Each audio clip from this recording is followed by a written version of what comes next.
কিন্তু ইদানিং কোরআনে কারিমের সবচাইতে বিরুদ্ধে যারা এই দেশে অবস্থান নিয়েছে তারা আজ এই আলেমের বিপক্ষে উল্টাপাল্টা কথা বলছে। জন্য আমরা তাদেরকে থেমে যাওয়ার জন্য বলছি।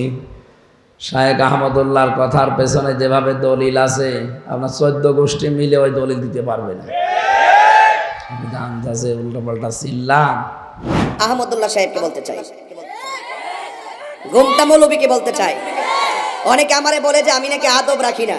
আমি 48 ঘন্টা সময় দিলাম, 48 ঘন্টার ভিতরে তার বক্তব্যকে উদ্ধ করতে হবে, তওবা করতে হবে, জাতির কাছে ক্ষমা চাইতে হবে, আল্লাহর কাছে ক্ষমা চাইতে হবে। যদি ক্ষমা না চাই আমি আইনানুগ ব্যবস্থা নিব। শায়েখ আহমদুল্লাহ বাংলাদেশের একজন 25 যশা আলেমে দ্বীন, সর্বজন শ্রদ্ধাভাজন ব্যক্তিত্ব। সারা বাংলাদেশের দল মত নির্বিশেষে এমনকি অন্য ধর্মের লোকেরাও তাকে পছন্দ করে। কারণ ইন্নাল্লাযীনা আমানু ওয়া আমিলুস সালিহাত সায়াজআলু লাহুমুর রহমানু ওয়ুদ্দা। ঈমান আনার পরে কেউ যদি সৎ আমল করে, ঈমান আনার পরে কোনো মানুষ যদি ভালো ভালো কাজের আঞ্জাম দুনিয়ায় দিতে পারে, সত্যিই তার ঈমানের দাবি অনুযায়ী সৃষ্টি জগতের ভেতরে তার প্রতি একটা মহব্বত আল্লাহ তৈরি করে দেয়। এটা শায়েখ আহমদুল্লাহর প্রতি আমরা অবশ্যই তাকে ভালোবাসি কোরআনের জন্যে। কিন্তু ইদানিং কোরআনে কারিমের সবচাইতে বিরুদ্ধে যারা এই দেশে অবস্থান নিয়েছে তারা আজ এই আলেমের বিপক্ষে উল্টাপাল্টা কথা বলছে। এই জন্য আমরা তাদেরকে থেমে যাওয়ার জন্য বলছি। শায়েখ আহমদুল্লাহর কথার পেছনে যেভাবে দলিল আছে আপনার 14 গোষ্ঠী মিলে ওই দলিল দিতে পারবে না। আন্দাজে উল্টাপাল্টা চিল্লান। সম্মানিত ভাইরা, আমরা আজকের এই হাদিসটা শুধু এই সামিয়ানার নিচে না, এখান থেকে আমাদের সারা বাংলাদেশে মিলাবো। কোরআন যেখানে নেই ওখানে আমরা আর যাব না। মানে যদি আমি ভালো হওয়ার নিয়তেও যাই, ভালো হওয়ার নিয়তেও থাকি যে আমার সমস্যা নেই, তাও আমাকে খারাপ বানিয়ে দেবে কে? হেদায়েত দেওয়ার একচ্ছত্র মালিকানা আল্লাহ কোরআনকে দিয়েছে। এই জন্য জালিকাল কিতাবু, এই যে কিতাবের আগে আলিফ লাম, এটা আলেমরা বুঝবে, আপনারা সাধারণ মানুষ হয়তো ওইদিকে যাচ্ছেন না। কোরআনে কারিমে আল্লাহ এই জায়গায় আলিফ লাম দেওয়ার কারণ আমি তাফসিরে পড়েছি। পৃথিবীতে একটাই মাত্র কিতাব আছে মানুষকে হেদায়েত দিতে পারে, তার নাম কোরআন শরীফ। মানিত্তাবাআল হুদা বিগাইরিল কোরআন আদাল্লাহুল্লাহ। কোরআন বাদ দিয়ে পৃথিবীতে কোনো জায়গায় যদি কেউ হেদায়েত পাওয়ার জন্য যায়, আল্লাহ নিজে দায়িত্ব নিয়ে তাকে গোমরা বানিয়ে দেয়। এ কথাটা বিশ্বাস হয়তো আমাদের আজকে শুধু বিশ্বাস না, কাজে পরিণত করা লাগবে।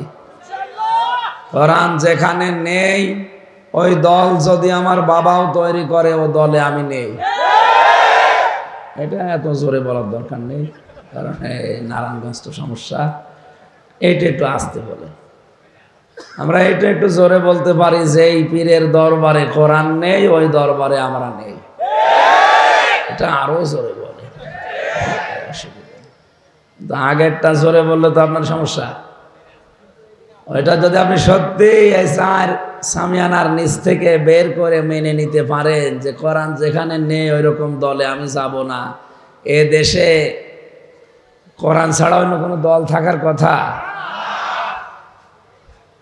তাহলে আন্দাজে জোরে বললেন, একটু আসতে বলতে পারলেন না। এই জন্য সেই কথাগুলো দেখবেন আমাদের গায়ে লাগতে পারে, ওটা আসতে বলবেন যেন অন্য কেউ না শোনে। আর যেটা বললে সমস্যা সেরকম নেই, কারণ যে দরবারে আজ কোরআন নেই ওই দরবার থেকেই মানুষকে গোমরা করার কথা আসতেছে। শায়েখ আহমদুল্লাহ বাংলাদেশের একজন 25 যশা আলেমে দ্বীন, সর্বজন শ্রদ্ধাভাজন ব্যক্তিত্ব। সারা বাংলাদেশের দল মত নির্বিশেষে এমনকি অন্য ধর্মের লোকেরাও তাকে পছন্দ করে। কারণ ইন্নাল্লাযীনা আমানু ওয়া আমিলুস সালিহাত সায়াজআলু লাহুমুর রহমানু ওয়ুদ্দা। ঈমান আনার পরে কেউ যদি সৎ আমল করে থাকে, ঈমান আনার পরে কোনো মানুষ যদি ভালো ভালো কাজের আঞ্জাম দুনিয়ায় দিতে পারে, সত্যিই তার ঈমানের দাবি অনুযায়ী সৃষ্টি জগতের ভেতরে তার প্রতি একটা মহব্বত আল্লাহ তৈরি করে দেয়। এটা শায়েখ আহমদুল্লাহর প্রতি আমরা অবশ্যই তাকে ভালোবাসি কোরআনের জন্যে। কিন্তু ইদানিং কোরআনে কারিমের সবচাইতে বিরুদ্ধে যারা এই দেশে অবস্থান নিয়েছে, তারা আজ এই আলেমের বিপক্ষে উল্টাপাল্টা কথা বলছে। এই জন্য আমরা তাদেরকে থেমে যাওয়ার জন্য বলছি। শায়েখ আহমদুল্লাহর কথার পেছনে যেভাবে দলিল আছে, আপনার 14 গোষ্ঠী মিলে ওই দলিল দিতে পারবে না। উল্টাপাল্টা চিল্লান। সম্মানিত ভাইরা, আমরা আজকের এই হাদিসটা শুধু এই সামিয়ানার নিচে না, এখান থেকে আমাদের সারা বাংলাদেশে মিলাবো। কোরআন যেখানে নেই ওখানে আমরা আর যাব না। মানে যদি আমি ভালো হওয়ার নিয়তেও যাই, ভালো হওয়ার নিয়তেও থাকি যে আমার সমস্যা নেই, তাও আমাকে খারাপ বানিয়ে দেবে কে? হেদায়েত দেওয়ার একচ্ছত্র মালিকানা আল্লাহ কোরআনকে দিয়েছে। এই জন্য জালিকাল কিতাব, এই যে কিতাবের আগে আলিফ লাম, এটা আলেমরা বুঝবে, আপনারা সাধারণ মানুষ হয়তো ওইদিকে যাচ্ছেন না। পৃথিবীতে আমরা দেখি শ্বশুরকে মানুষ বাবা বলে না, বলে না? জায়েজ আছে, হারাম না। কিন্তু নিজের বাবার সামনে বারবার যদি শ্বশুরকে আব্বা জান বলে কেউ, নিজের বাবার মনে দুঃখ লাগবে না? আল্লাহ বলেন আমি কোরআন দিয়েছি মানুষকে হেদায়েত দেওয়ার জন্য, আর এইটা বাদ দিয়ে তুই দৌড়াচ্ছিস কোন দিকে? ফাইনা তাযহাবুন ইন হুয়া ইল্লা যিকরুল লিল আলামিন। কোথায় দৌড়াও?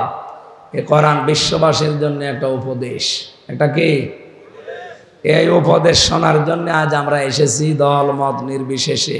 এটা কোনো রাজনৈতিক মঞ্চ না, এটা কোরআনের মঞ্চ। এখান থেকে হেদায়েতমূলক কথাগুলো নিয়ে আমাদের প্র্যাকটিক্যাল লাইফে মিলাবো ইনশাআল্লাহ।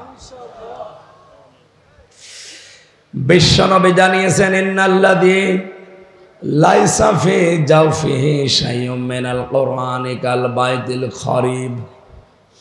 যে মানুষের অন্তরে কোরআন নেই, কোরআনের আলো নেই, ওটা মানুষের হৃদয় না, ওজার গৃহ, শয়তানের ঘর।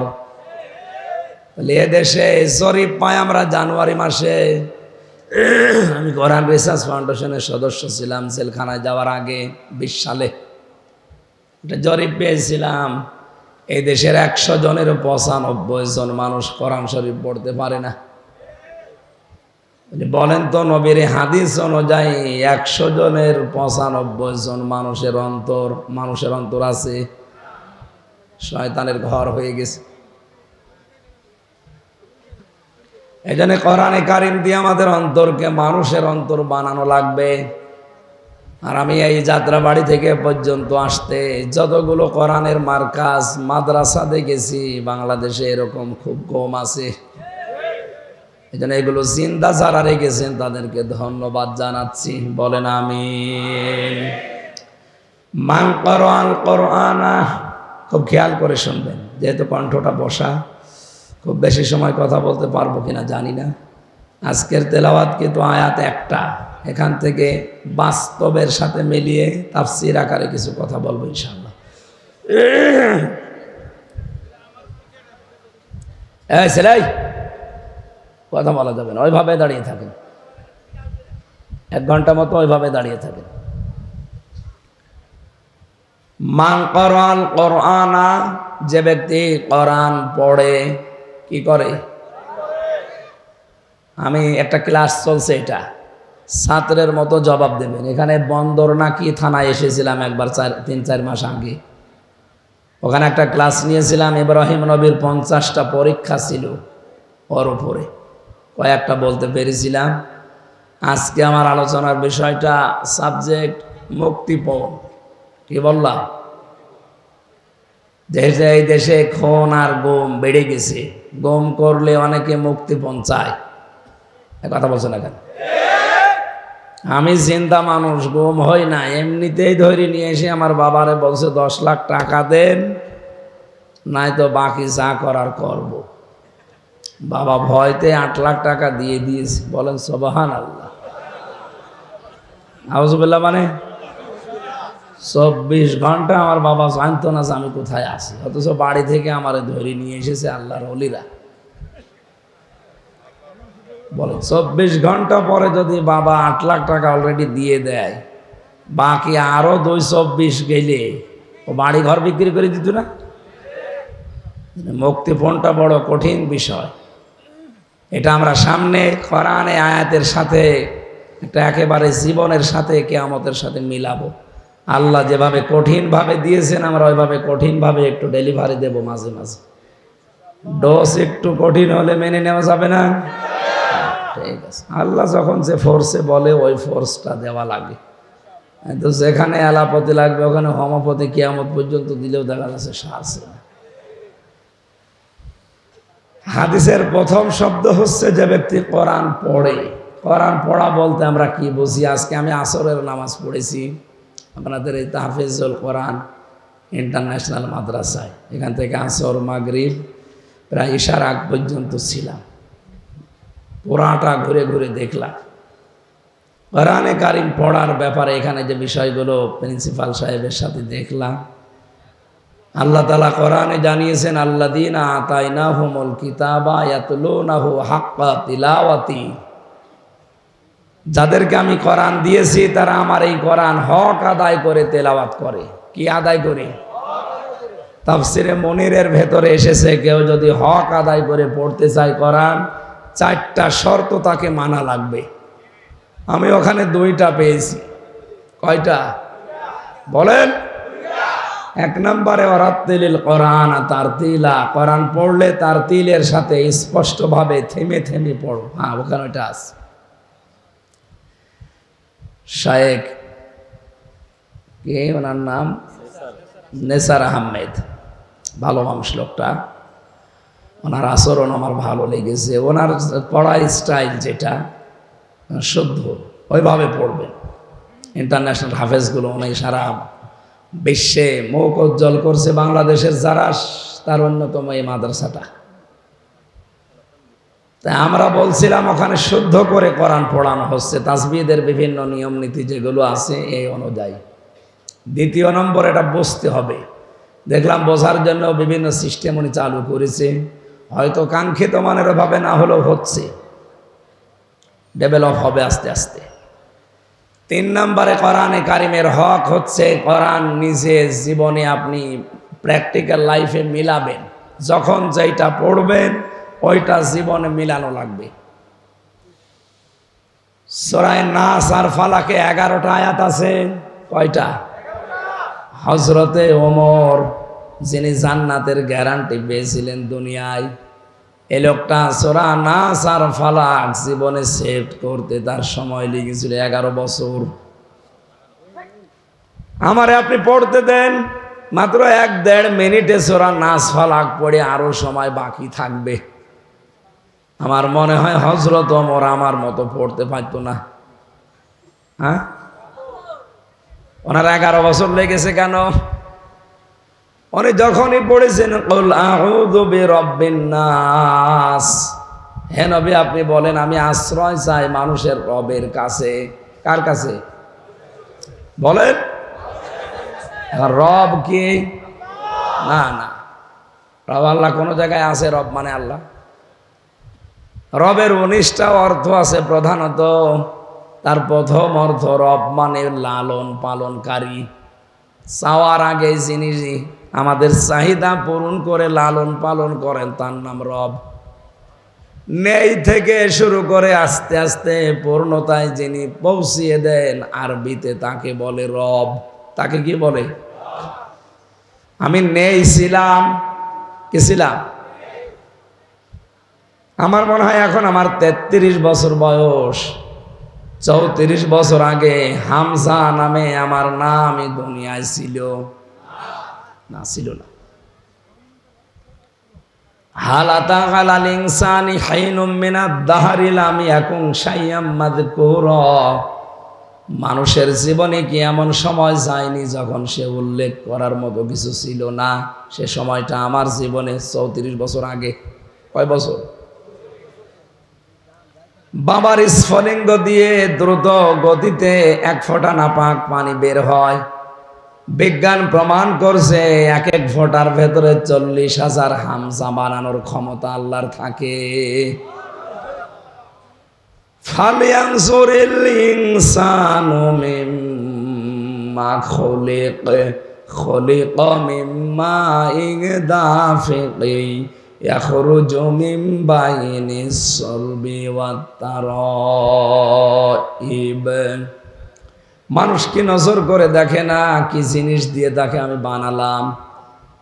বাবার নাপাক পানিটা মায়ের রেহেমের ভেতরে যাবার পর 40 দিন 40 দিন 40 দিন 40 দিন এভাবে পাল্টাতে থাকে।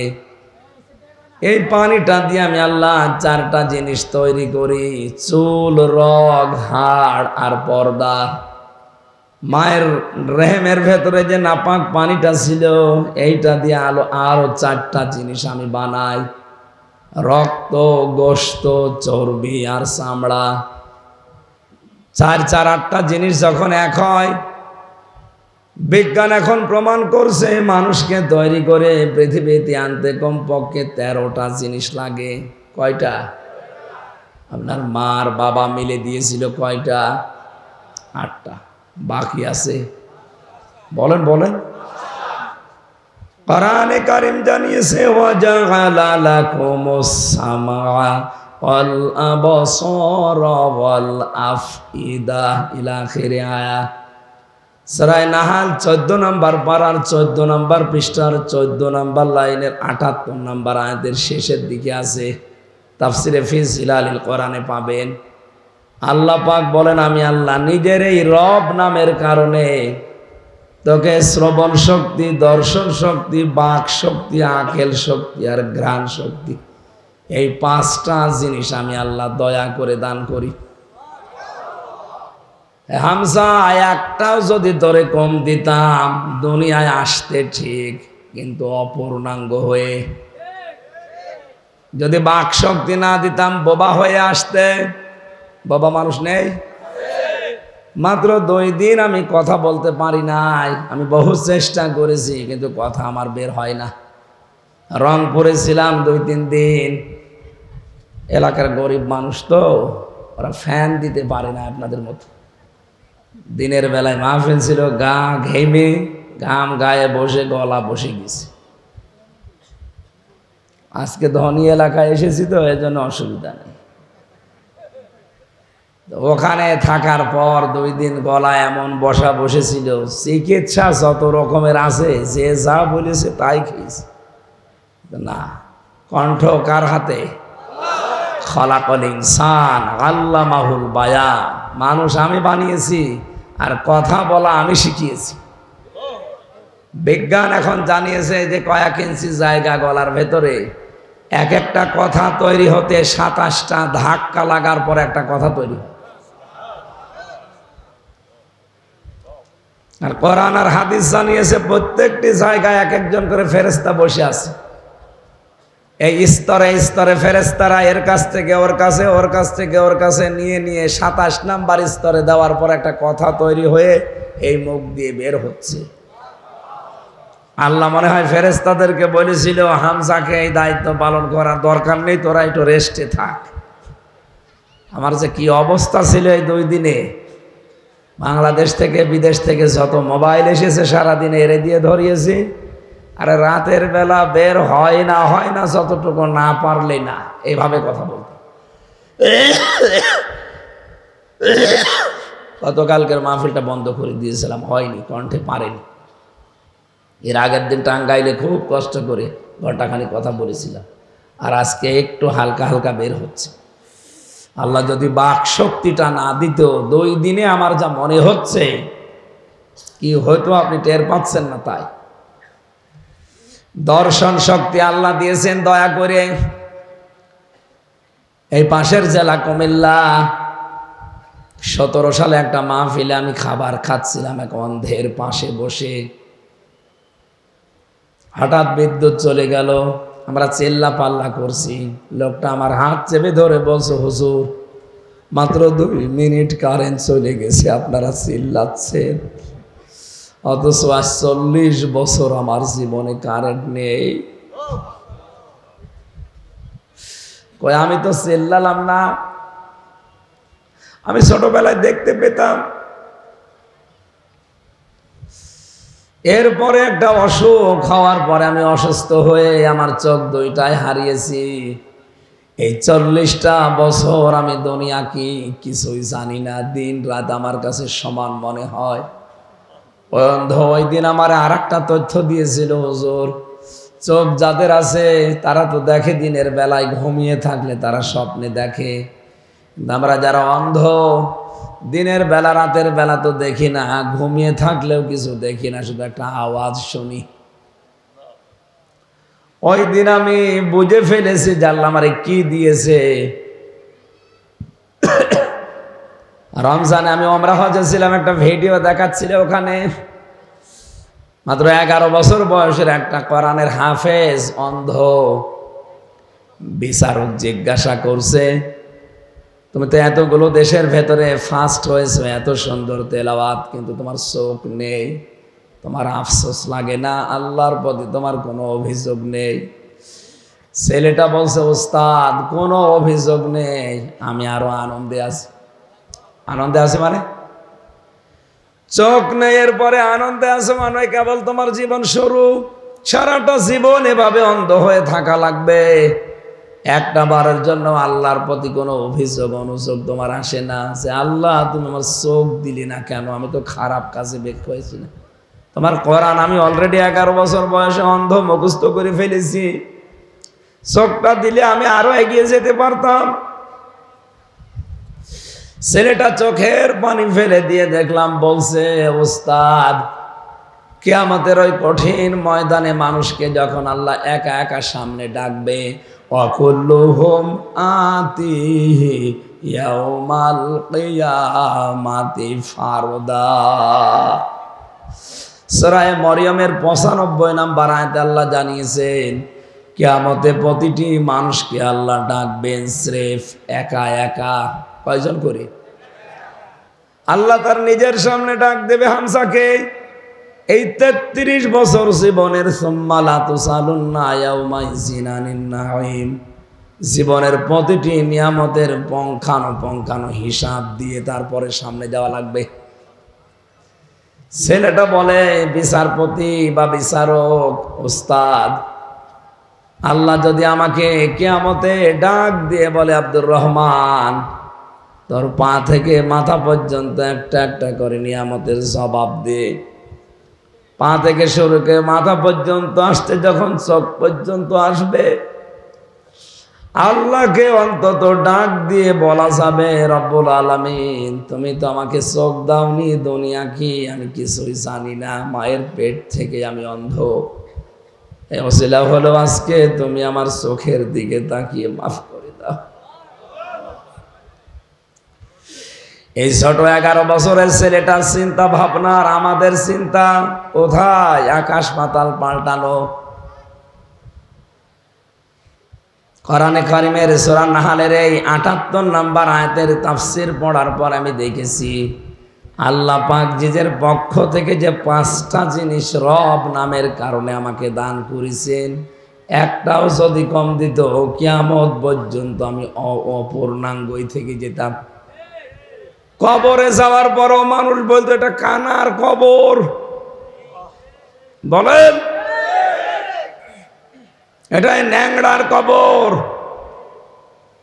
কবরে গিয়েও শান্তি পেতেন না মানুষ, গালি দিয়ে ডাক দিত না, তো মানুষ চিনত না। যদি বলতো এটা হামজার কবর, কোন হামজা? ওই কানা হামজা, মানুষ চিনত।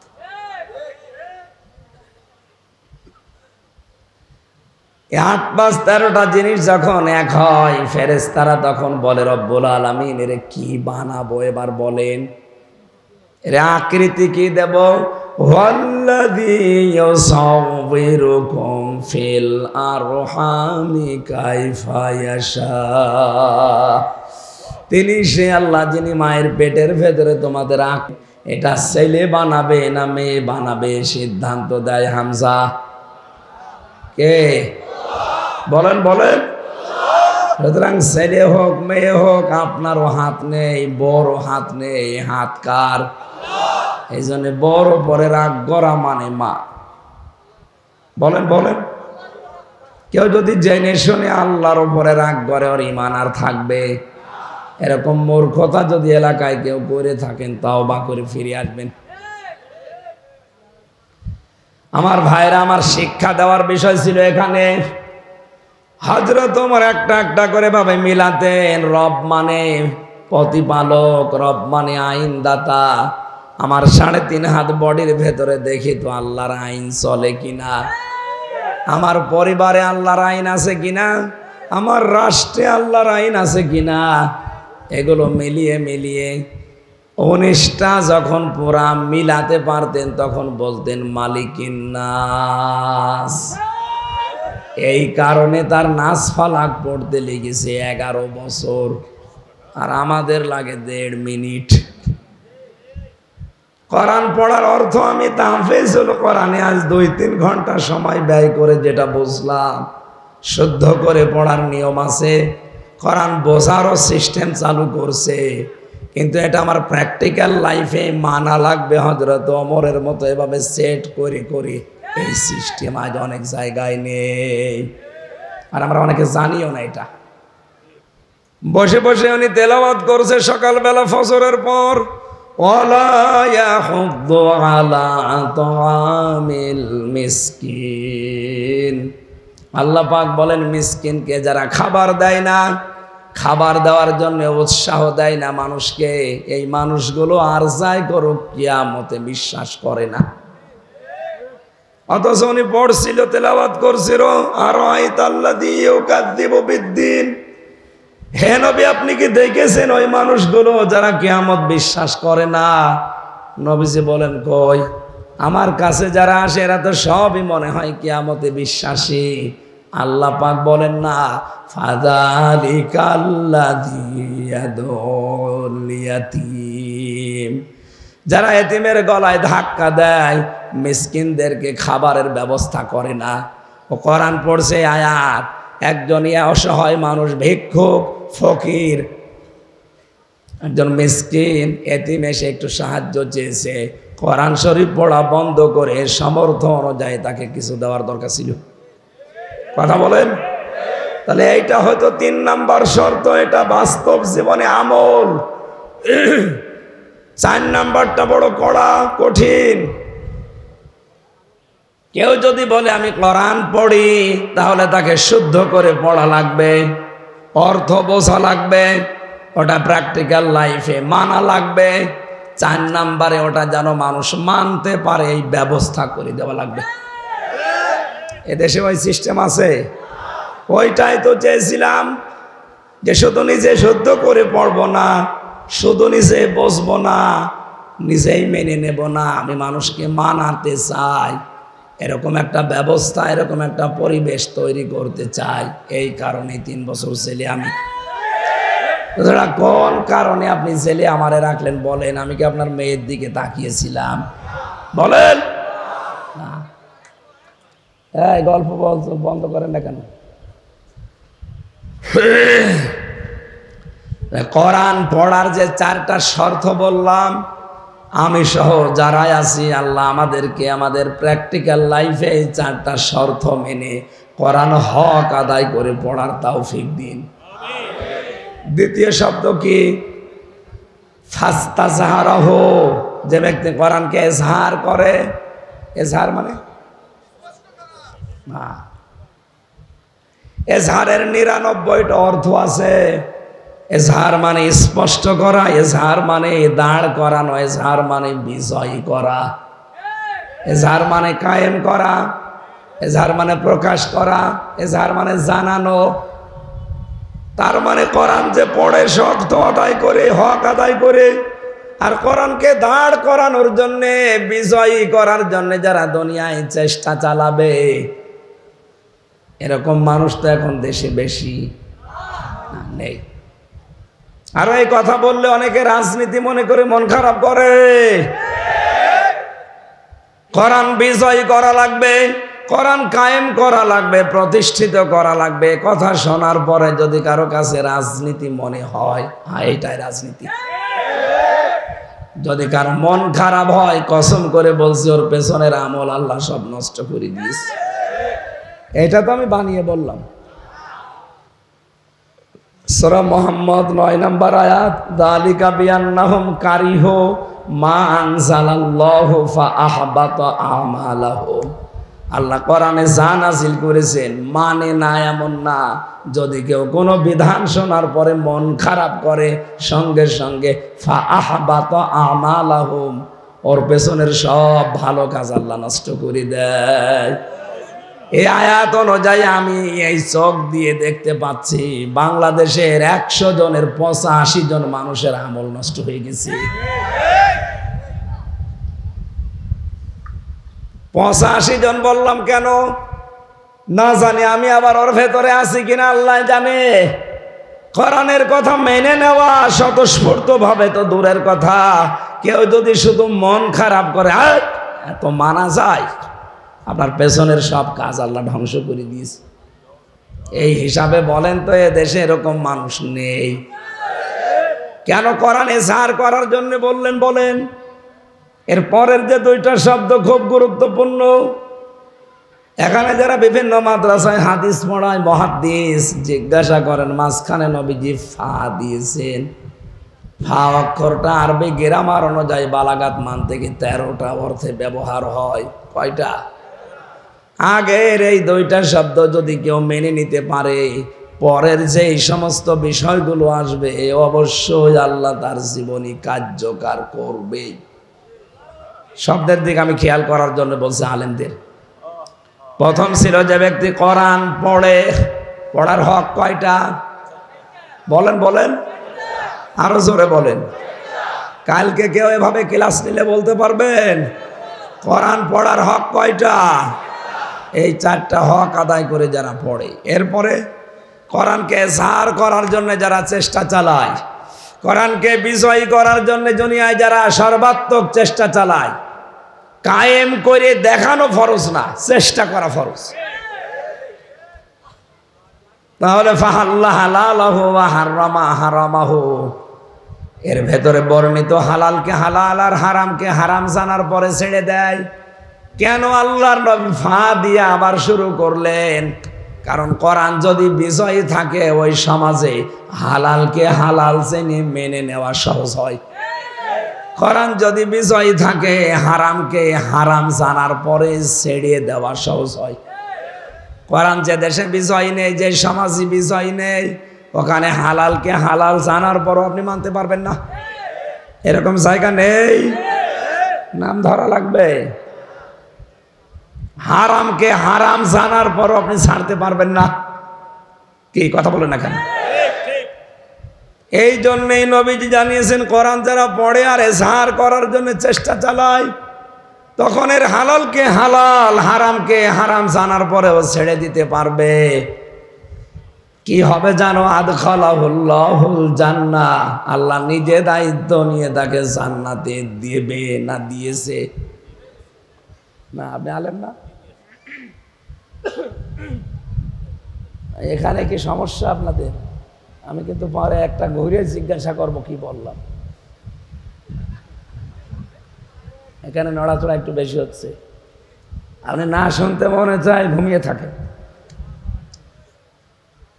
বলেন আদখালাহুল্লাহুল জান্নাহ, আল্লাহ তাকে জান্নাতে দেবে না দিয়েছে? এই আলেমকে বলছি, আল্লাহ জান্নাতে দিয়েছে না দেবে? দিয়েছে। ফাজেল পাস, ফাজেল মানে ফজিলত, তার মানে আর মাদ্রাসা লাইনে ডিগ্রি পাস করিস। কি বললো যে আল্লাহ তাকে জান্নাতে দিয়েছে, অথচ আমরা এখনো মরি নাই। না মরলে আল্লাহ জান্নাতে দিলেও কি করি? তার মানে এর ভেতরে অবশ্যই কিছু লুকিয়ে আছে। ওইটা বের করার জন্যই তো তাফসীর মাহফিলে আসা লাগে। কি আছে লুকিয়ে? নবীজি হাদিসের টিকায় আমি পড়েছি, আসলে কণ্ঠটা সাপোর্ট করছি না। গলা হয়ে গেছে সে রওশনের স্বাদের মতো, এইভাবে হয়। ওনাদের এলাকায় গিয়েছিলাম তো, ওই যে বসে গেছে, আর হচ্ছে না। এ শামীম ওসমানের মতো হওয়া লাগবে।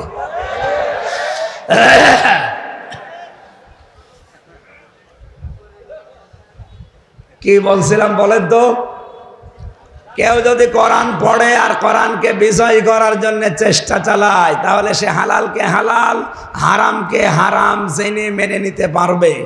নবীজি বলেন, এরকম পরিবেশ যদি তৈরি করতে পারো, তুমি মনে করবা যে একটা জান্নাতে আছে। আদখালাহুল্লাহুল জান্নাহ, আল্লাহ তাকে জান্নাতে দেবে না, দিয়ে দিয়েছে, এটা মাঝে শিখা। সুতরাং এরকম পরিবেশ যদি আমরা তৈরি করতে পারি, সত্যিই বিশ্বাস করেন একটা মিনি জান্নাতে দেশ তৈরি হয়ে যাবে। সেটাকে মনে করতে পারছি। আজ দাড়িওয়ালা এরকম 10টা মানুষকে আপনি দাওয়াত দিয়ে ঘরে খাওয়াবেন, ওদিকে 10 জন থানায় খবর দেবে, ওখানে গোপন মিটিং চলছে, কি জান্নাতে আসি। এখানে আদখালাহুল্লাহুল জান্নাহ মিলছে না। আরো বিভিন্ন কিরামান কাতিবিন বিভিন্ন জায়গায় বসে আছে, তো ওই জন্য আমি আর নিচে নামতে পারলাম না। আমি আজকে এমনি কোর্টে হাজিরা দিয়ে আসলাম। বিচারক যেভাবে তাকাচ্ছিল, না জানি আজকে আবার যদি আটকিয়ে দিত, তাফসির করা আকাশে জল খেত। থাক, আমি নিচে নামছি না, আমি তেল তালা ওয়াজ করছি। ঠিক আছে? অবশ্যই ঠিক, ঠিক আছে। আপনি রাজি থাকলে আমার অসুবিধা নেই।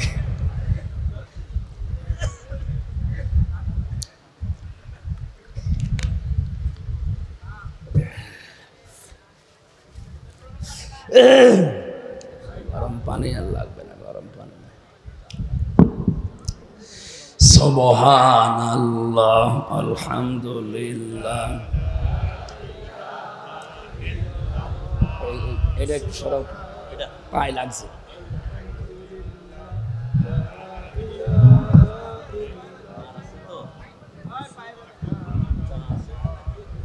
কোরআনটা পড়বে, কোরআনটা পড়বে, কোরআন দেখে।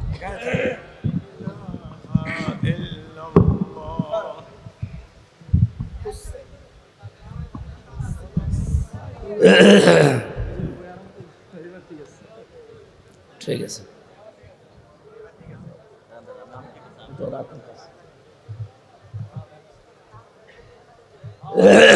সুবহানাল্লাহ, আলহামদুলিল্লাহ, লা ইলাহা ইল্লাল্লাহ, সুবহানাল্লাহ, আলহামদুলিল্লাহ, লা ইলাহা ইল্লাল্লাহ, লা ইলাহা ইল্লাল্লাহ, মুহাম্মাদুর রাসূলুল্লাহ। সম্মানিত ভাইরা, হাদিসের ব্যাখ্যার অশাফাহু ফি আশারাতিন মিন আহলি বাইতিহি কুল্লুহুম কদ ওয়াজাবাত লাহুন নার শেষ পর্যন্ত আমার দরকার নেই। আমি যতটুকু বোঝানোর চেষ্টায় ছিলাম, আমি আশা করি এ পর্যন্ত বুঝে ফেলেছি। কোরআন আমাদের হক আদায় করে পড়া লাগবে আজকে থেকেই। যদি এ বয়সেও না পারেন, মরণের আগ পর্যন্ত টার্গেট নেন। আজরাইল না আসার পর্যন্ত আমি তালবে ইলম থাকবো।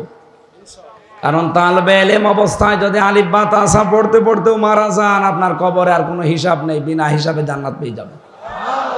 এই সুযোগটা কাজে লাগানো যাবে না। যে জরিপ পাওয়া যায় 100 জনের 95 জন আমরা পড়তে পারি না, এই জরিপ আমরা আগামী বছর উল্টিয়ে ফেলবো ইনশাআল্লাহ। ওরা উল্টিয়ে 100 জনের 100 জনই আমরা জেনে জেনে কোরআন পড়তে পারি। তা আনাকুম জানাকুম না, হক আদায় করে এই 4টা শর্ত মেনে বলেন। তাহলে যে যতটুকু পড়বে শুদ্ধ করে বুঝবে, নিজে আমল করবে আর মানুষের কাছে পৌঁছাবে, এই দেশে কোরআনে কারিম প্রচারে আর কেউ বাধা দেওয়ার সাহস করবে না। কারণ আমরা 96 ভাগ, বাধা দেবে কে? 2 নম্বরে, যে যেখানে আসি ওই জায়গা থেকে কোরআন যেন প্রকাশ হয়, প্রচার হয়, এজাহার হয়, দাঁড় হয়, কায়েম হয়, বিজয় হয়। চেষ্টা চালিয়ে যাব, বাকি ফল আল্লাহর হাতে। কারণ এই কোরআনের মালিক আমি না, এই জমিনের মালিকও আমি না। এই কোরআনের মালিকও আল্লাহ, জমিনের মালিকও আল্লাহ, আমরা শুধু কামলা। শ্রম দিয়ে যাব, শেষে বেতন পাবো। আল্লাহ এই বেতনটা যেন আমাদের জান্নাত এটা দান করেন, তাহলে মিনি জান্নাতে দুনিয়া থেকে আমরা দেখে যেতে পারবো ইনশাআল্লাহ। দরুদ আর সালাম পাঠ করে কোরআনে কারিমের একটা আয়াত পড়েছি মাত্র, সূরা মাআরিজ থেকে 11 নম্বর আয়াত। আমার আলোচনার বিষয় আজকে মুক্তিপণ। কি বললাম? এত কঠিন বিষয় এটা। দুনিয়ার হিসাবে তো আছেই, মরণের পরে আল্লাহ একটা বিষয় সাজিয়েছেন। আল্লাহ রাব্বুল আলামিন বলেন, মানুষের মরণের পরে আমি ময়দানে মাহশারে এমন কঠিন অবস্থা বানাবো, কিয়ামতের ওই ময়দানটা 50 আলফা সানা মিম্মা তাউদ্দুন। দুনিয়া 1 2 করে যেভাবে গণনা করো, মরণের পরে এক একটা দিন শুরু হবে কিয়ামতে 50,000 বছরের মতো লম্বা। এ বিশাল জীবন, এক একটা দিন। বিজ্ঞানী আয়াত নিয়ে প্রমাণ করতে চেয়েছে, কেউ যদি দুনিয়াতে 100 বছর হায়াত পায়, মরণের পরে যে জীবন শুরু হচ্ছে, ওই জীবনে এক একটা দিনের তুলনায় মানুষ যেন মাত্র 2.5 সেকেন্ড বেশি থাকে। কত? আমি 33 বছর এখন বয়সে, ওই হিসাবে আমি মাত্র 1 মিনিট হায়াত পেয়েছি মরণের পরের জীবনের তুলনায়। কথা বলেন না কেন? 2.5 সেকেন্ড যেখানে, তাহলে 33 আরো 33 হিসাবে আমি মাত্র 1 মিনিট কয়েক সেকেন্ড হায়াত পেয়েছি দুনিয়ায়। এর ভেতরে কত স্বপ্ন অলরেডি আমি দেখে ফেলেছি, আরো দেখতেছি। আমি যদি কোরআনের আয়াত সত্যি বিশ্বাস করে থাকতাম, বাস্তবে বলেন তো 2.5 সেকেন্ডের জন্য যা করছি, 2.5 মিনিটের জন্য আমি যা করছি, 100 বছরের হায়াতে কোটি কোটি মিনিট পড়ে আছে আমার সামনে। ওর জন্য কি করা দরকার? আল্লাহ বলেন, প্রতিটি মানুষের সামনে দিন কিন্তু আমি রেখে দিয়েছি। যুবক মানুষ বৃদ্ধ হয়ে যাবে ওই দৃশ্য দেখলে। মেয়েদের লজ্জা স্থান আর লাগবে না, পেট ফেটে সন্তান বের হয়ে পড়ে যাবে। দুধের বাচ্চার কথা পর্যন্ত মা ভুলে যাবে, মনে রাখতে পারবে না। ওয়ালা ইয়াসালু হামিমুন হামিমা। বন্ধু বন্ধুর কোনো কথা মনে রাখবে না, মনে রাখার মতো হবে না। কেন? ইউবাসসিরুনাহুম, তাদেরকে যদিও মুখোমুখি করা হবে, দেখানো হবে যে এটা তোর সেই বন্ধু। কয়েকদিন আগে আমি দিনাজপুর গিয়েছিলাম। বিশ্ববিদ্যালয়ে থাকাকালীন এক বন্ধু ছিল, মাওলানা মাহফুজুর রহমান। ওরা আমি জেলে যাওয়ার আগেও দেখি নাই কয়েক বছর, এরপরে তো 3 বছর আর এই কয়েক মাস, প্রায় 5-6 বছর কেটে গেছে। ও শুনেছে কিভাবে আমি দিনাজপুরে ঢুকেছি, খবর দিল নাম্বার নিয়ে। পরে দেখার পরে বললাম আজকে সময় নেই, যাই অন্যদিন আসবো। ও আমাকে দেখার পরে যে আচরণ করেছে, আমার তো এই আয়াতটা মনে পড়েছে। কিয়ামতে আল্লাহ কঠিন অবস্থায় এই মাহফুজ আমারে বলবে, হামজা আমি তোমারে চিনি না। ইয়াওয়াদুল মুজরিমু লাউ ইফতাদি মিন আযাবি ইয়াউমিযিন বিবানি। কিয়ামতের ওই ময়দান থেকে পরিত্রাণ পাওয়ার জন্যে আমি আল্লাহকে কথাও বলবো, আল্লাহ এই যে 7 বছর পরে যার সাথে দেখা হয়েছিল, এখন তো একটা নজর ওর থেকে আলাদা করতে মনে চাচ্ছে না। এই মাহফুজকে আমি মুক্তিপণ হিসাবে দিয়ে দিলাম জান। অন্তরঙ্গ এত বড় বন্ধুকে পর্যন্ত মানুষ মুক্তিপণ দিতে চাইবে। বিবানী, নিজের সন্তান পর্যন্ত। আল্লাহ সন্তানের নাম দিলেন কেন? এই পৃথিবীতে আমরা বন্যা দেখেছি, জলোচ্ছ্বাস দেখেছি। বন্যার সময় অনেক মা পর্যন্ত নিজে ভাসতে ভাসতে মারা গেছে, নিজের 2 বছরের ছেলে আর মেয়েকে বুকের উপরে রেখে ভাসিয়ে রেখেছে। তার মানে নিজের জীবনের তুলনায় সন্তানকে ভালোবাসে এরকম মা দুনিয়ায় আছে? বলেন। আমার ওই ছোট মেয়েটা ফারিহা জান্নাত, ওর আমি জেলে যাওয়ার 1 বছর রেখে গিয়েছিলাম, এখন ওর বয়স 4 বছর। এখনো আমারে ভালো চেনে না, কিন্তু ওর প্রতি আমার যে ভালোবাসায় 3 বছরে জন্মিয়েছে। এই যে কোরআন শরীফ আমার সামনে, বাস্তব কথা বলছি। আজ প্রধানমন্ত্রী শেখ হাসিনা যদি আমারে বলে দেশ তোমার নামে লিখে দিলাম, ফারিহাকে জবাই করো, আমার দ্বারা সম্ভব না। সত্যি বলছি। অথচ আল্লাহ ফারিহার নামটাই দিয়েছেন আগে বেবানি। কিয়ামতে এই ফারিহাকে হামজা বলবে, আল্লাহ এরেও দিয়ে দিলাম, আমারে মুক্তি দাও।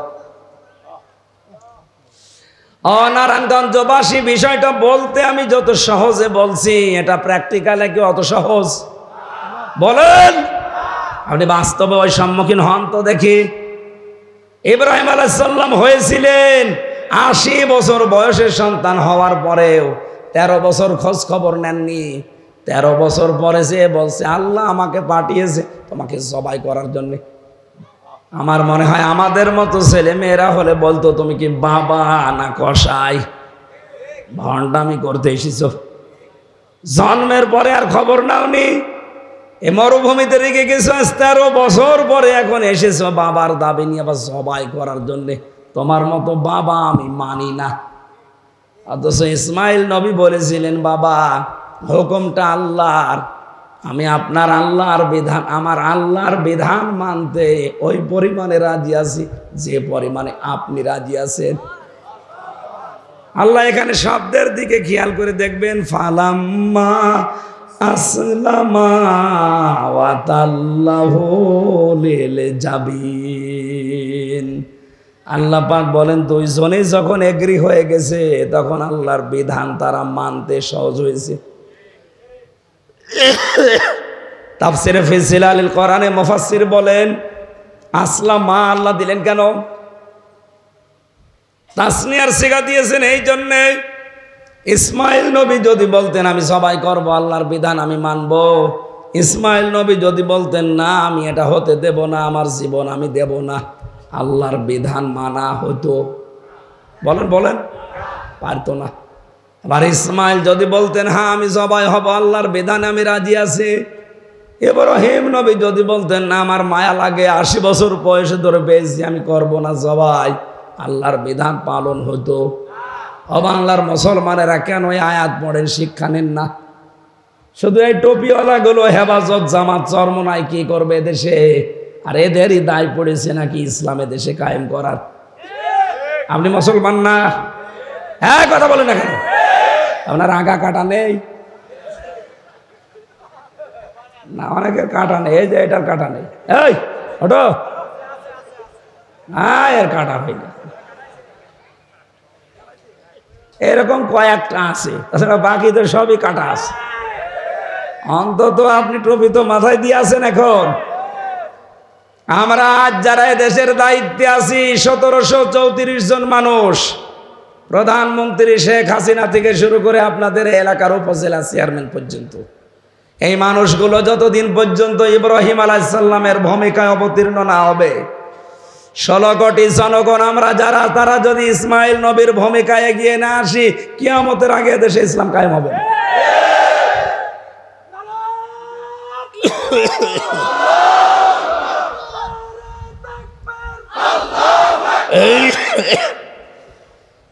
যতটুকু বোঝার যদি বুঝে থাকেন, আমার মনে হয় ওয়াজ হয়ে গেছে।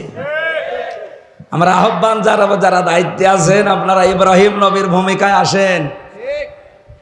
নারায়ণগঞ্জের বন্দরে যে 50টা পরীক্ষার কথা বলেছিলাম জাতির পিতা ইব্রাহিম আলাইহিস সালামের, আপনার যারা দায়িত্বে আছেন আমাদের পিতার মতো অভিভাবক, সুতরাং আমরা চাই আমাদের জাতির পিতা ইব্রাহিম নবীর মতো এগিয়ে আসবেন আল্লাহর বিধান পালন করার জন্য। আমরা 16 থেকে 18 কোটি জনগণ ইসমাইলের ভূমিকায় জীবন দিতে আমরা দেখবেন।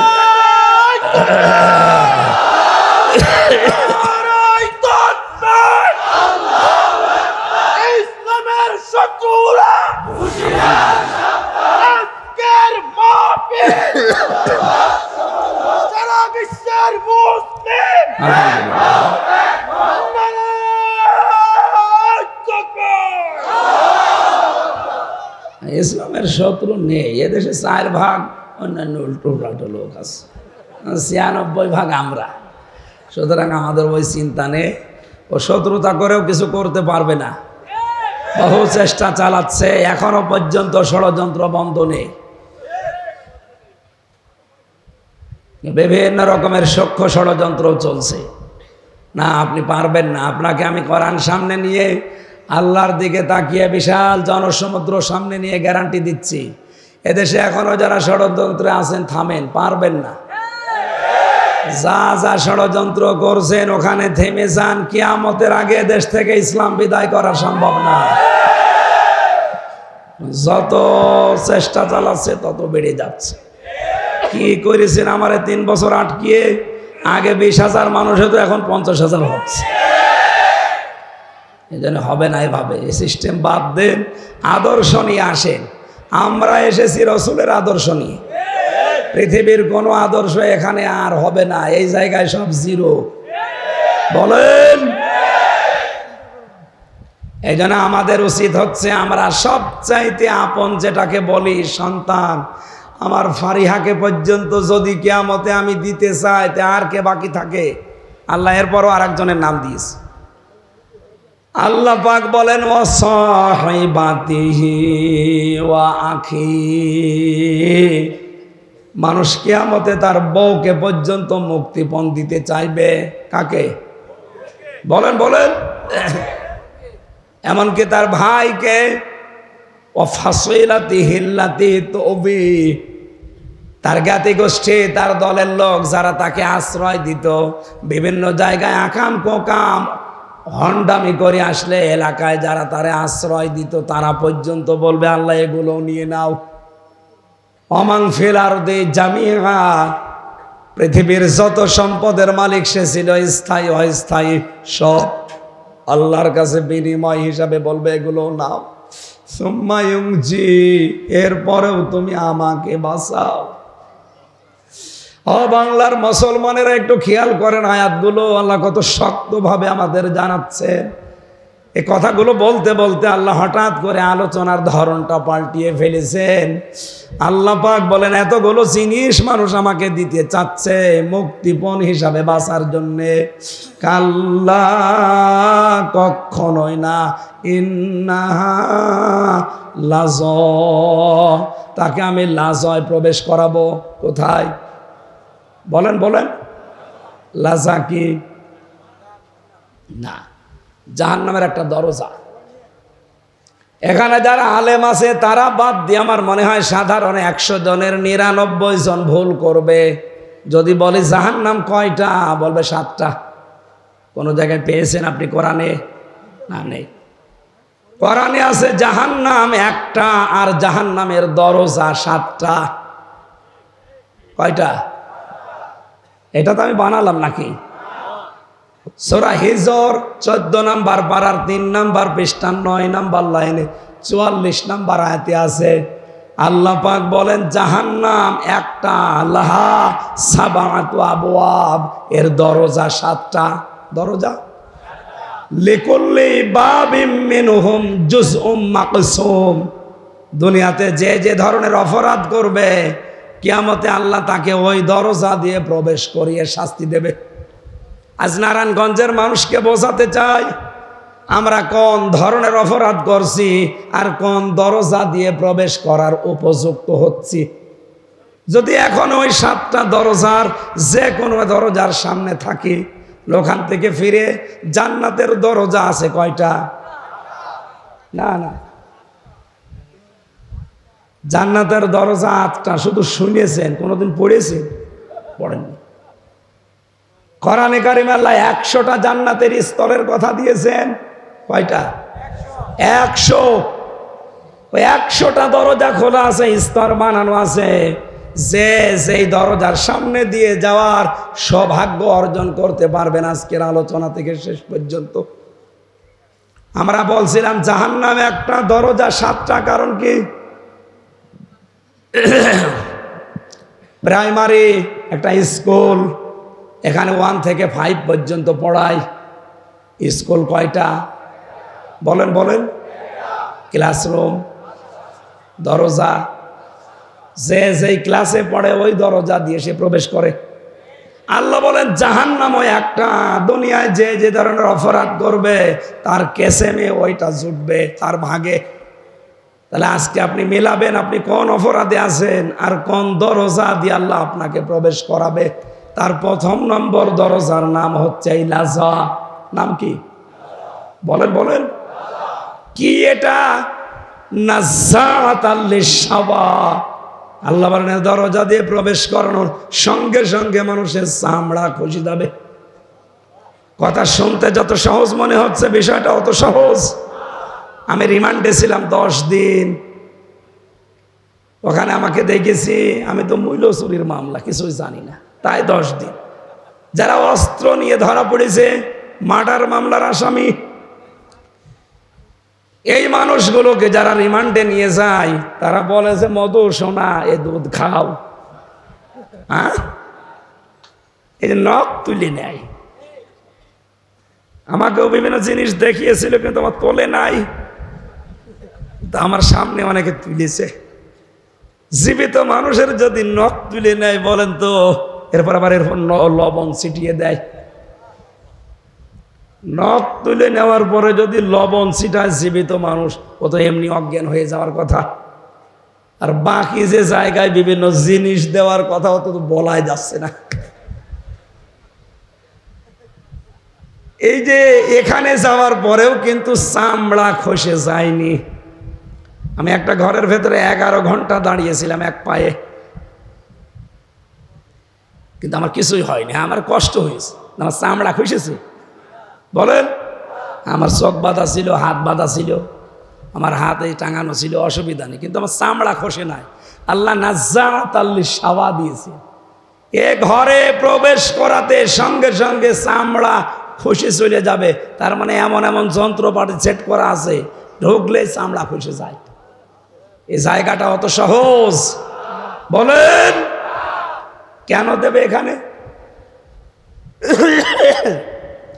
কোরআনে কারীম জানাচ্ছে 2টা গুণ যাদের ভেতরে দুনিয়ায় পাওয়া যাবে, এই লাজা নামের দরজা তাদেরকে ডাকবে। নারায়ণগঞ্জের মানুষেরা মিলান তো আপনার ভেতরে আছে কিনা? তাদউ মান আদবার ওয়া তাওয়াল্লা। এই জাহান্নামে লাজার দরজা তাদেরকেই ডাকবে যারা সত্যকে সত্য জানার পরও মুখ ঘুরিয়ে চলে যায়। আর বাংলাদেশে এই চরিত্রের মানুষ বেশি। চোখে আঙ্গুল দিয়ে দেখিয়ে দেওয়া হয়, এর বড় মানতে চায় না। আমি কি নিচে নামবো না? মানে আমি আবার 3 বছর থাকি। তার মানে সত্যকে সত্য জানার পরও যারা মুখ ফিরিয়ে নেন, আপনি তো নিজে টের পাচ্ছেন, আপনি নেচ্ছেন কিনা? আপনি জানেন যে এটা সত্য কথা, কিন্তু আপনার দলের লোক না, আপনার বাবার মুরিদ না, এই জন্য আপনি মানতে চান না। আপনি জানেন তাহিরি ভাই যা করছে এগুলো ঠিক না, তারপরও আপনি অন্ধভাবে ওগুলো মেনে নিচ্ছেন। আপনার বিবেকের ওপরে কি কুকুরে প্রসাব করেছে? কোন ইসলামে আছে ওই রকম নাচানাচি করা লাগবে?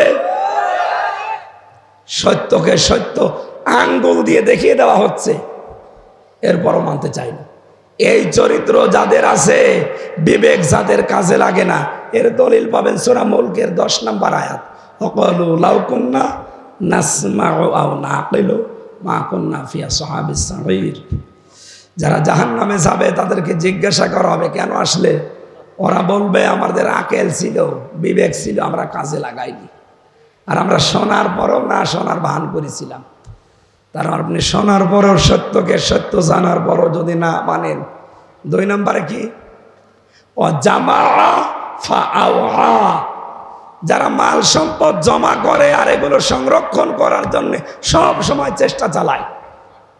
এই বাংলাদেশে এই চরিত্রের মানুষও দিন দিন বাড়ছে।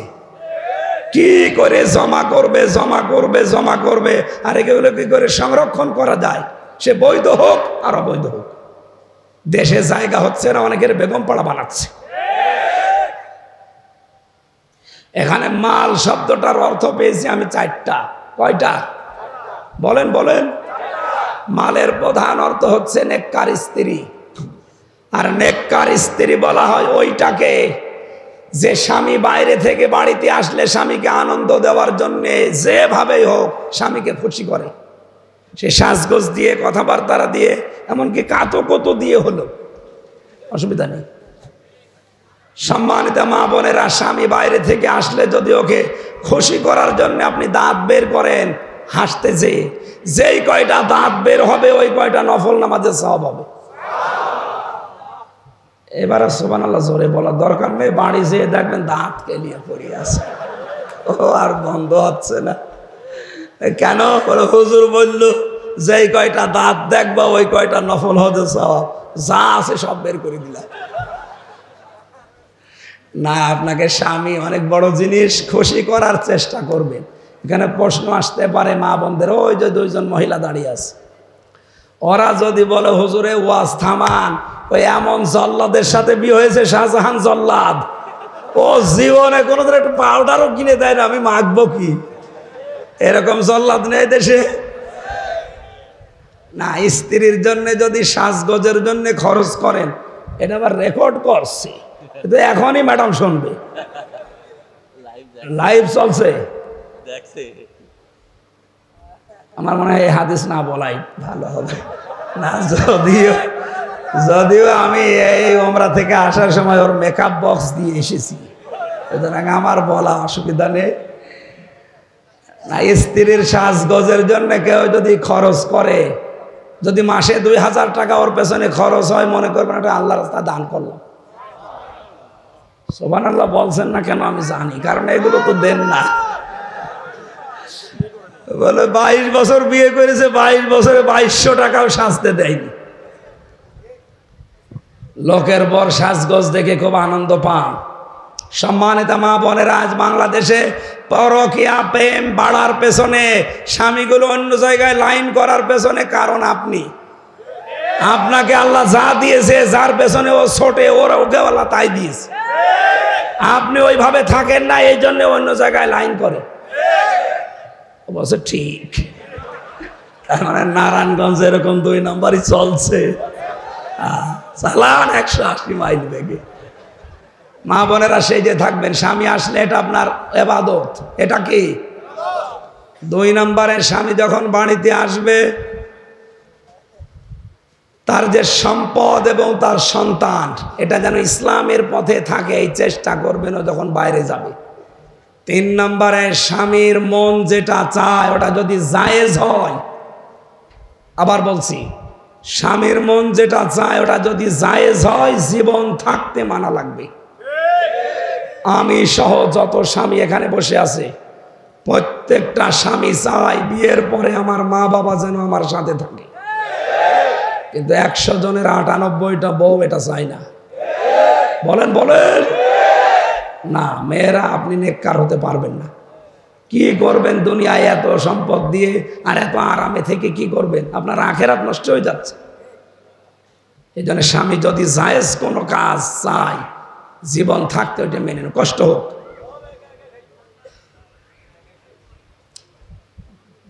চার নম্বরে, নিজের ইজ্জতের হেফাজত করা লাগবে মেয়েদের। আমি জেলখানাতে দ্বিতীয় যে জল্লাদ পেয়েছিলাম, এই শাহজাহান জল্লাদ বের হওয়ার পর, এখন আছে ইলিয়াস, কেন্দ্রীয় জেলখানার যে লোকটা এখন ফাঁসিতে ঝোলায় মানুষকে, ওর নাম ইলিয়াস, চট্টগ্রামে বাড়ি। ওর কাছে একদিন বসে বসে শুনছিলাম কি হয়েছে। বছর 17 বছর ছিলাম সৌদি আরবে, দেশে আসার পরে বিয়ে করেছি 11 বছর। বিয়ে করার পরে শুধু বর সাথে আর মা আর বোনের সাথে মিল নেই, কিছু দিলেই খালি রাগ করে। এই বর আর মন পাই না। শেষ পর্যন্ত ও ছাতা মারার জন্য না একটা থাপ্পড় মেরেছি, মানে এমন একটা জায়গায় লেগেছে ও ছাতা মারা গেছে। এখন আমার এই যে যাবজ্জীবন জেল, ফাঁসি ছিল, এখন আমার 30 বছর জেল। একটা মানুষকে ফাঁসি দিলে আমি 4 মাস জেল থেকে মুক্তি পাই। সেই হিসাবে যদি 20টা ফাঁসি দিতে পারি আর 15-20 বছর যদি জেল খাটতে পারি, তাহলে বাকিগুলো মাফ হয়ে যাবে। বলেন, ওর যদি এখনো 22 বছর জেল খাটা লাগে আর ওদিকে 17 বছর, ওর জীবনে আছে কি? অথচ খুব বড় কাজ করে জীবনটা শেষ করলো এই স্বামী স্ত্রীর দ্বন্দ্ব নিয়ে। সামান্য একটা দ্বন্দ্ব, ও মা বাবাকে বোনকে একটু খরচ পাতি দিত, ওই মেয়ে লোক সহ্য করতে পারতো না। সম্মানিত মা বোনেরা, না, আপনি নেককার হতে পারবেন না শুধু নামাজ পড়ে রোজা করে আর কালো বোরকা পরে মনে করছেন আমি তো আল্লাহর ওলি ফাতেমা হয়ে গেছি। হবে না। আল্লাহ মেয়েদেরকে এই 4টা গুণ অর্জন করার তৌফিক দিন। জান্নাতের 8টা দরজায় তাদের জন্য খোলা। নবীজি কিয়ামতে বলবে, যা সে জান্নাত দিয়ে পারিস চলে যা। আল্লাহ মেয়েদেরকে 4টা গুণ অর্জন করে নেককার স্ত্রী, পৃথিবীর শ্রেষ্ঠ সম্পদ মাল, এটা হওয়ার তৌফিক দিন। দ্বিতীয় নম্বর, মাল মানে ক্ষমতার চেয়ার। 3 নম্বরে মাল মানে অস্ত্র শস্ত্র। 4 নম্বরে মাল মানে সম্পদাদি। এই 4টা বিষয় যারা জমা করছেন, এই মনে করবেন যে এগুলো আমার পরীক্ষার বস্তু, এগুলো একটাও আমার হাতে থাকার বিষয় না, এগুলো আমি জমা করে সংরক্ষণ করার বিষয় না, এগুলো সব আমার আখিরাত কামাই করার মাধ্যম। আল্লাহ আমাদেরকে তৌফিক দিন, বলেন আমিন। স্ত্রীর সাথে ভালো ব্যবহার করব আমি এই কারণে, কারণ এর দ্বারা আমার যেন আখিরাত তৈরি হয়। কথা বুঝতেছে? নাই তো আমার এই লোকের মেয়ের সাথে ভালো ব্যবহার করার কোন দরকার? আমি করছি এই কারণে, কারণ এর সাথে ভালো ব্যবহার করলে আমার জান্নাত তৈরি হবে। আল্লাহ আমাদেরকে কোরআনে কারীম সহজ সরল ভাষায় বোঝার তৌফিক দাও। পারিবারিক জীবনের দাম্পত্য কলহ এবং এর সমাধান করা লাগে 19টা কায়দায়। কয়টা? আমি জেলখানা থেকে বসে বসে টুকে রেখেছিলাম, বাইরে এসে 2টা বই করেছি। স্বামী স্ত্রীর দাম্পত্য কলহ কিভাবে তৈরি হয়, মারামারি, গন্ডগোল, পরকীয়া প্রেম, আর এগুলো মিটাতে হয় কি কি দিয়ে। 19টা যে কাজ আছে, বইটা এখানে আছে কি জানি না, এই যেখানে বইগুলো আছে নিয়ে যাবেন। নিয়ে স্ত্রীকে, মেয়েকে, বিয়ে হয়নি মেয়েকে আগে পড়াবেন। নিজের ফুফুকে, নিজের শাশিকে, দাদিকে, মাকে পড়তে বলবেন। মেয়েরা নিয়ে স্বামীকে পড়াবেন, পরকীয়া প্রেম থেকে মুক্ত হবে ইনশাল্লাহ। কণ্ঠ এবং শরীরের দিকে তাকিয়ে 11:30 বাজে, আমি মাফ চেয়ে শেষ করছি, আজকে আর পারছি না। সারাদিন কোর্টের বারান্দায় খুব কষ্ট হয়েছে, মানে সারাদিন আজকে কোর্টে। আগামীতে কোনো জায়গায় যদি আসি, শীতের সময় মাহফিল নেবেন আর রাত 9টায় তুলে দেবেন, আমরা চেষ্টা চালাবো ইনশাল্লাহ। এই বইটা মোনাজাতের পরে নিয়ে যাবেন। আমিন, আল্লাহুম্মা আমিন।